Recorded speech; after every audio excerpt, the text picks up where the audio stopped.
season so far. ZEROFYNE's at the top of the leaderboard. And SHADOWSHADET's the newcomer. You know what I mean? Like, he's there. This finish will probably put him in the top 8 as well, if he wasn't already there. I believe he was just below the cutoff before the day. But this will put him right in there. So he's definitely one of the contenders. You know what I mean? So I can't discount him. And it looks like Daria did get banned. So this Havencraft is going to have to win. Yep. Haven's still there. And SHADOWSHADET's been showing us, actually today, we've been seeing, so like the curse has been lifted with Daria. Daria has not been drawn in every single hand anymore. And especially against a Havencraft deck, if you cannot explode with the Daria early, I don't believe you can win an endgame. Yep. Once you get to post turn 6 and you're still healthy as Havencraft and you have a Themis' Decree, you feel very good in this matchup. There is an opportunity, too, for SHADOWSHADET. Again, going first, there is that minor difference of the window of opportunity for your Daria to go off before the Themis can respond. But and this game could be one of those, but the fact that Daria isn't here yet is a little bit concerning. And if you notice ZEROFYNE not playing any tempo plays there in the form of playing out the Frog Cleric on turn 2, denying Kaleidoscopic Glow from the play of SHADOWSHADET. And honestly speaking, he might just play around that card for quite a few turns, which is exactly what you're supposed to do against this deck. Yep. And again, this is looking concerning. First of all, that Magic Owl is not the greatest because you need to wait for the evolution turn to play it anyways. The Angelic Snipe, you don't really have anything worth boosting. You don't even have Oglers. The only thing is the Chimera, and that's so far away from being played. And again, that Kaleidoscopic Glow, I guess now it has targets to play against, but it might be too little too late. Well, that's how you do it. You overload on it. Yeah. If you haven't played it early, you probably suspect that they have won. And then you just go crazy with it. And I really like this play. He's playing picture perfect like you would play against a Dimension Shift deck. And sometimes Daria, you can play it against it the same type of way. Yeah. And I like it a lot. I really like what ZEROFYNE is doing. He's showing a lot of thought in this matchup. He is confident in where his optimal plays are, you know? Yeah, it's just picture perfect because it's like, what's the best turn that they have? They have either an Owl or a Levy. And if you just produce a 2/3, that does nothing to that board. But if you pre-evo this turn, it means it has to run in and you get something else out of their hand. So a combination of Angelic Snipe plus a Magic Owl will go over the 5 defense Grimner, which is good for SHADOWSHADET. But again, still no Daria in hand, and the Themis' Decree is sitting there waiting. And now he can just start producing a board. Now, the real question is, what we have seen a difference of in the unlimited versions of Havencraft versus the rotational forms of them is the lack of Summit Temple and the ability to close out the game in quick order once you do maintain control of the board. Not really a strong turn 5 play here from ZEROFYNE, but I think that's okay. There's a Daria.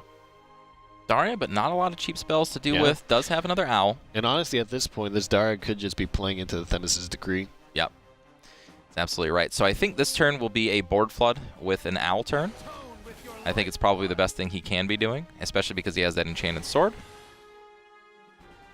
And then you have the backup board flood with Daria to force out the Themis' Decree this turn.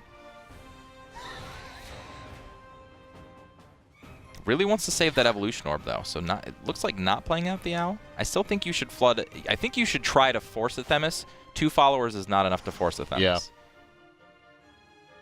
Yeah, I would certainly agree with that. Like, if I'm ZEROFYNE, I only have 1 Themis. I'm not going to use it on a board this early, especially pre-Daria's. And he didn't really present something that I'm too scared of. I can just play a Tribunal. I can play my Frog Cleric and evolve it. Pretty easy stuff to deal with. Or a Tribunal. This works as well. Yep. So actually, that means a Frog Cleric. Yeah, that means a Frog Cleric is going to trade with this. It should have hit the Blade Mage in the ideal scenario. Well, I think I guess you couldn't play the Frog Cleric first. That's unfortunate. Yeah. That's right. But the interesting thing is the upside is now there's no Piercing Rune target. Yep. Or a Wind Blast target. That's true. And now I think SHADOWSHADET missed his opportunity. I think he had an opportunity there to force out the Themis. We know that there was only 1 Themis in the hand of ZEROFYNE. So you force it out, then you get this big, sweet Daria turn, and now he's just kind of clumped up, and I don't think he can do it. Yeah. It's going to be hard for him to claw his way back. The Wind Blasts are going to get rid of followers on the board here, but when you have a Control Haven list, you're fine with that, right? Because once you drop your endgame, it doesn't matter how high your Wind Blasts go. Right. No, doesn't at all. So he's doing the 2-follower thing again, which again I believe is too easy to deal with. He's got to force Themis. We're just getting too late into the game to not force that card out of your opponent's hand. The Heavenly Aegis. Like, I understand the mentality, too, because it's a place that I was in before, too. It's just like, well, I need to just do a couple things per turn to just make sure I never run out of gas, right? But if you actually don't, like, make your opponent or force your opponent use the best cards against you, then they're just going to have them when you don't want them to have them. Yep. Oh, gosh. And at this point, it's just never have anything to use your Wind Blast or Piercing Rune on. He's been sitting on those cards for so long. It's just Amulets in play. By the time a target comes down on board, it's going to be the Aegis. Right. And all those Wind Blasts do nothing against Aegis. A whole lot of nothing. The Daria even is costing 8. And the only way to boost it is to play the Levi and evolve it. Then you get a Crimson Sorcery and a 4/4 that's just sitting there waiting to be removed. Yeah, I think the Owl had to be evolved on the earlier turns and just gone a little bit harder. It's just an unfortunate place to be. Now, in saying that, there is still an opportunity for SHADOWSHADET to win this game. The game is not completely over because there is a lot of burn damage that Daria can pull out of nowhere. Yep. Even though the Piercing Rune does 0 damage to the Aegis, it still does transfer the 2 damage over to the leader. That's true. The question is, especially without an Evolution Orb, I think this Daria roll needs to be very, very big. Very big. Now, he hasn't double drawn into Daria, so there is a way he can chain into Daria's, and that can get him back into this game. I just feel like he's gone a little too late into the game. Just a little bit. I like this. This will pull out a big ward. From the heavens above, justice is delivered. Yep. Playing the Evolution Orb doesn't even save it for the Aegis. The heavens shall lay waste to you. Yeah, that just shows how much faith he has. I mean, he does have the... He did set up his Tribunal to pop on the same turn he played Aegis. Very important. We always talk about this. God. Ouch. That's insult to injury right there. Yeah, ouch. Get out of my tea party, sister. This is not a place for you. Justice Oh, can man. never- That was a beefy Wind Blast. Has to play the Piercing Rune just to get the damage off of it, and has to play the Daria into the Amulet turn. Do the Tribunal pop in here. No! Gotta do it. Wow, and you have no play points to play anything else after this Daria. Yep. Yep. So I feel like this is just sacrificial Daria. I feel like you just got to do it. If you wait another turn, then the Aegis comes down. The Aegis, the Aegis. Yeah. I'm still converting. Okay. That's okay. Okay. All right. Got the Daria. But you just have to pass this turn, really. Yeah. And it comes out to hitting one other Blade Mage and whatever Enchanted Swords and Enchanted Blades you have. Again, there's still an opportunity to win this game. This Aegis is not going to win necessarily in one turn if there is a ward put up. Well, I guess technically Themis' Decree is in this format now, so Themis' Decree can just clear the board for the Aegis. So it needs to be out of hand. yeah. So he's got basically this turn and next turn to try to pull out a win here. Not the right time to draw the Enchanted Sword. Yeah, that feels stinky. Yeah.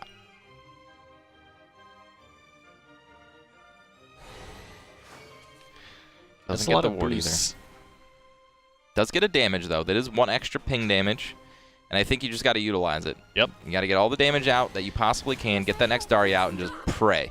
The biggest tragedy is that you can't play the Enchanted Sword on this turn. Oh, actually, you can. You can if you Kaleidoscopic go, but can you Kaleidoscopic Red Hot Boots? Is it 2? You can do that. I don't think he needs to. I think the Daria and the Blade Mage are both at 0, and the Sword is at 4 right now. Yep.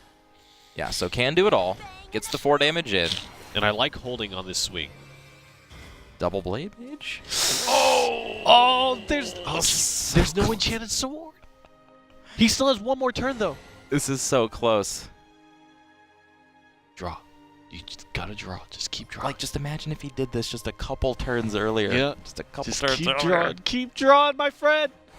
I mean, that Piercing Rune makes it Yeah. really, really close. It does. Atone with your lifeblood.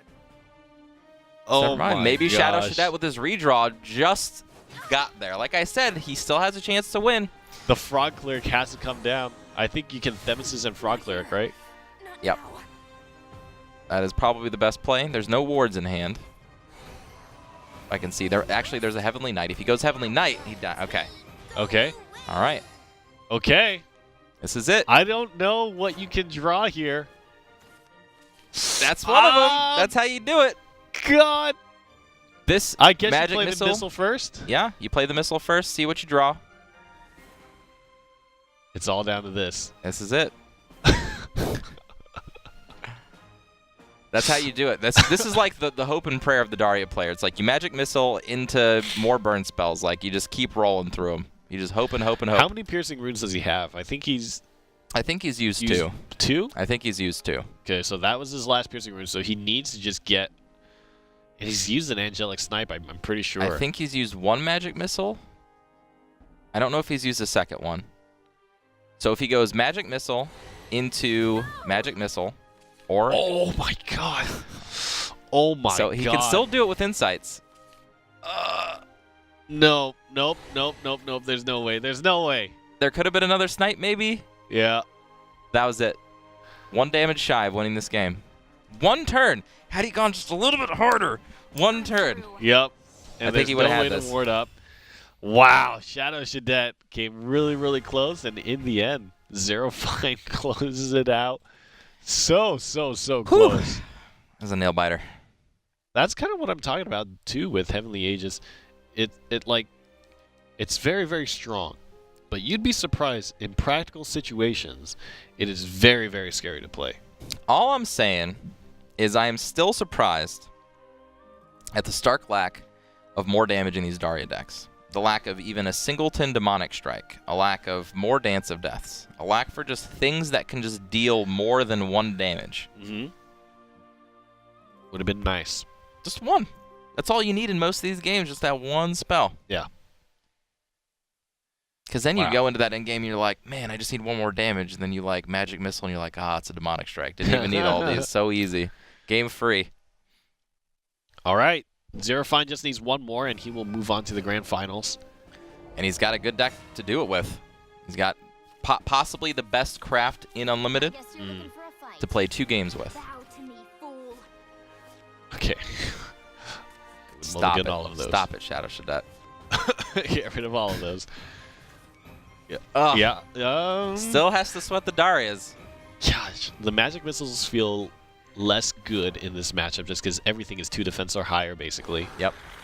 Except for the singleton Bloodwolf that you can play in the format now.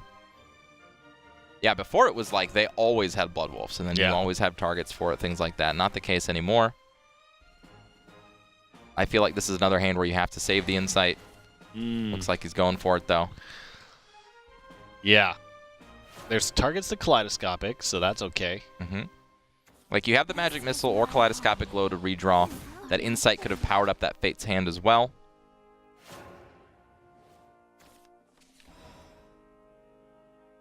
Okay. SHADOWSHADET still hasn't drawn the Daria.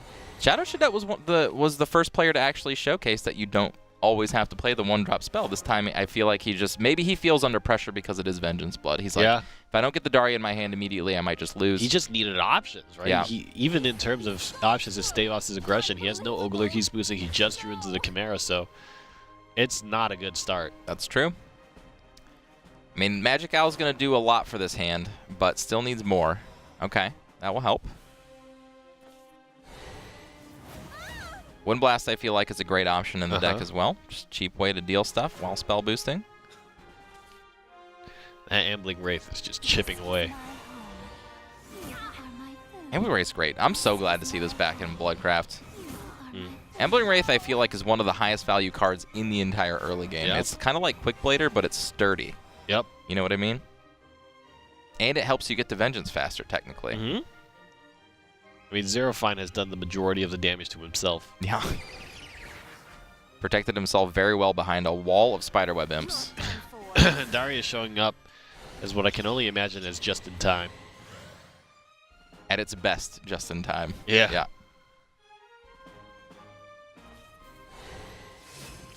Yep, there's options to play here, but you kind of don't want to put your opponent in Vengeance for them. I really like the way this game is now headed for SHADOWSHADET. With the Chimera in hand, I feel like he can out-tempo ZEROFYNE going into this mid-game because ZEROFYNE doesn't really have an option to put himself into Vengeance at the moment. He doesn't have a way to basically explode the rest of the cards of his hand out onto the table to deal damage. So, yeah, ZEROFYNE just kind of doing what Daria did, right? Didn't draw its Belphegor, didn't draw a way to put itself into Vengeance very early, and now just has to kind of sit back and play a control game plan and let Daria come back into the game. Yeah, I agree. I think he's on the verge of kind of taking this game home, but doesn't have the options to activate what he needs. And SHADOWSHADET playing with his fingers over here, just waiting for his turn, just hoping that there isn't something crazy happening. Can't play the Drain. Can't play the Dark General. Nope. Can't play the Emeralda. Nope. I mean, all these cards you can play. Do you wanna? Yeah. I'll show you power. All right. Spiderweb Imp. He's trying to maintain the Spiderweb Imp on board here so that the Owl doesn't just trade in and get a bit of face damage. However, this does Those set up a two perfect Blade board for a Mages Chimera. drawn. Yeah. Oh, that's not good. I don't think it's that bad, though. I mean, the Chimera is the best possible play, I believe, like this turn. I think Chimera clears this board off perfectly well. You can sit ZEROFYNE at 12. You don't have to use the 4-1 to do anything. You need to, if you're going to play the Chimera, you needed to play it then. Actually, now with the Yeah, you Levy can drawn and the boost. Blade Mages, yeah, maybe you Yep. just boost this, play the Chimera, and just go face here. Deal the 5 damage immediately. Yep. Because, again, what's the highest damage they can deal back? It's always Dark General plus something, right? Yep. So Dark General plus a Razor Claw would deal 9 damage. Yeah. I think he really needs to rely on Diabolic Drain here and then figure out how to ward up, but both his Spiderweb Imps are gone. So he can Which means clear 1, board. 2, 3, 4, 5, 6. Plus he heals for 2, 7. So he's actually 1 away from getting wrecked, which means I think the play is to Levi Evolve. I mean, it might just be lethal, right? It's Levi Evolve into 1 Blade Mage, 2 Blade Mage. He can play both, right? 3 and 3, Levi makes you 4, so they go down to 2 and 2, 2, 3. Yeah, this is it, I believe. Yeah, I think the fact that he got that boost before. Yep. Ends here. And then he even has, technically, has a Daria he can end the turn with and just, you know, rub it in. But Yep. Wow. Okay. The Vengeance Blood needed to find a few more options and couldn't make it happen, and Daria is able to reach. yeah, I mean, honestly, like we talked about in this format, if you're an aggressive deck and you take a turn off of what your game plan is, that's all it takes in this format. Your opponent then has that extra turn to come back, and that's all, especially with a Daria deck. That's really all you need is an extra turn. All right, but this means that SHADOWSHADET has to fall back to his Forcecraft list. Yeah, and SHADOWSHADET's Forestcraft list, I feel like if we haven't seen Urias get dirty, okay? And I feel like this is a matchup that we can finally see Urias do a lot of work in, and it's the card you want to see early every single time against this style of deck.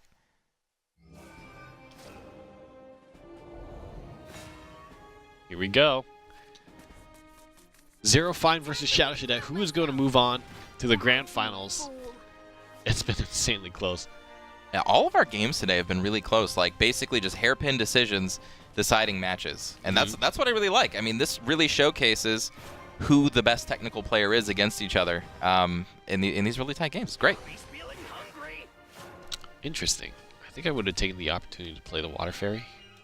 Water Fairy always guarantees a turn 2 play, but Fairy Whisperer already in hand guarantees that, so you're not too worried about it either way. Yeah. This allows you to make better decisions if you draw an Elf Child May, I think is really about it. Yeah. Wow. Immediately spending the Sylvan Justice. I don't mind it. Keeping this 1 damage afloat is really good in aggressive decks. I will tell you, more games are won with an aggressive deck the longer you can keep that 1 drop out and dealing damage. May the forest be at peace. There's going to be a lot of tokens being placed in hand. And they're going to be quite meaningful, especially if you land something like a Brambles or an Elf Song, which he, I think, absolutely is looking for it with this hand. This could be one of those games, right, where he top decks the Elf Song and it just looks amazing. For a bit. As a matter of fact, he might need to do something like that. Okay. This is definitely one of those decks where Hyperion can be good in, especially with lack of Spiderweb Imp on the side of ZEROFYNE. Yep. Judging by how he played the past turns, that was the choice that he was going to go with. And I really don't like the hand of ZEROFYNE right now. He might actually be forced to play this Belphegor, and that does not feel good. Yeah, I mean, if you play the Belphegor here, an Elf Song plus an Evolve will run you over. Yep, got to do it though. There's no other options. I mean, what does he do? Play a Dark General and evolve it? That feels pretty bad. I'll show you power. Yeah, I think this is, I mean, Imperia drop next turn, evolve one of the fairies to go face, and I think that's it. I think that'll button up this game. Yep. This is what we've seen, right? When you are forced to play Belphegor against an aggressive opponent, when they already have the board against you, it makes the game almost impossible to win. But yeah, I think you're right. Without a Spiderweb off the top, this game's just going to end. Wow. There's no way to pull it back. I mean, I guess you have a Diabolic Drain. Drain's not enough. Drain. You've got to get yourself above 7. Or put a ward out. I think he's got to go for the Pure-Hearted Singer. Yeah. He's got to go Pure-Hearted Singer into Spiderweb Imp, into Diabolic Drain. It's his only option. And even that's not enough if the Elf Child May gets her man. Yeah. Which she does. She always does. All right, here it is. The Pure-Hearted Singer is trying to find it. Oh, wait, that's right. You can't even do that. That's not enough play points. Yeah. So there's actually no way to stay alive this game. Wow. Yeah. ZEROFYNE Shadowshadet. gets eliminated against Aggro Forest. Is able to make it happen, and we were talking about how Aggro Forest in these situations was having difficulty closing out games off their tokens, and we were saying it's been a long time since we've seen that, but 2 games in a row we saw Aggro Forest actually make things work. Well, when Belphegor does have to work for you, Yeah. you don't really need that much to push into the end game. A single eye period to finish that one off. I feel like